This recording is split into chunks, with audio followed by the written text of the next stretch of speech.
a little under 10 minutes, maybe 9 minutes left in the show. And Julie, I know you've told one story so far. This might be a good time for you to share maybe a couple of others that you'd like to tell us. Sure. One of my favorite stories is the patient who was in a coma, who, as a nurse, I knew the patient had purposeful movement, meaning they were doing things that made sense, but they would not respond to any kind of a command. And I asked the family if they thought maybe bringing an animal in would help this patient, and they said, oh, she loves dogs. Then I said, okay. So we brought in one of the therapy animals, and we laid it next to her on the bed on a towel, and had her and placed her hand on the animal's back. And all I said to her was, I said, I want you to try and scratch the dog that's laying next to you. And her hand just laid there, and all of a sudden, just very imperceptibly, you could see her fingers just start to move. And then she started to fully scratch the dog, and within 10 minutes, she was stroking the dog from head to tail.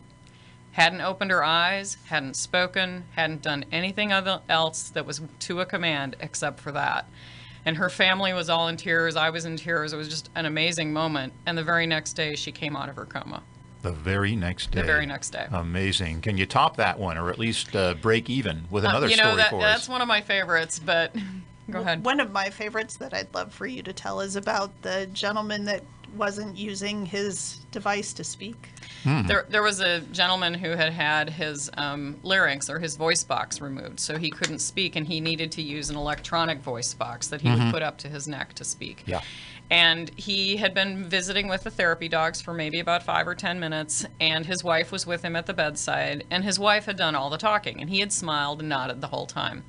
And at the end of our visit, we were saying goodbye, and he started getting a little agitated and shaking his finger at his wife, trying to get her attention. And he kept pointing at a box, and she finally got that he wanted his electronic voice box. And he took his electronic voice box and put it up to his neck and said, "Thank you." Oh, my. And his wife said he never uses that. We have been trying to get him to use that to talk, and that's the first time he's been willing to do it on his own. Amazing stories. The animals provide a lot of motivation that is oftentimes unseen, and that's one of the most beautiful things that I think we offer. Great stories. And this is In Focus.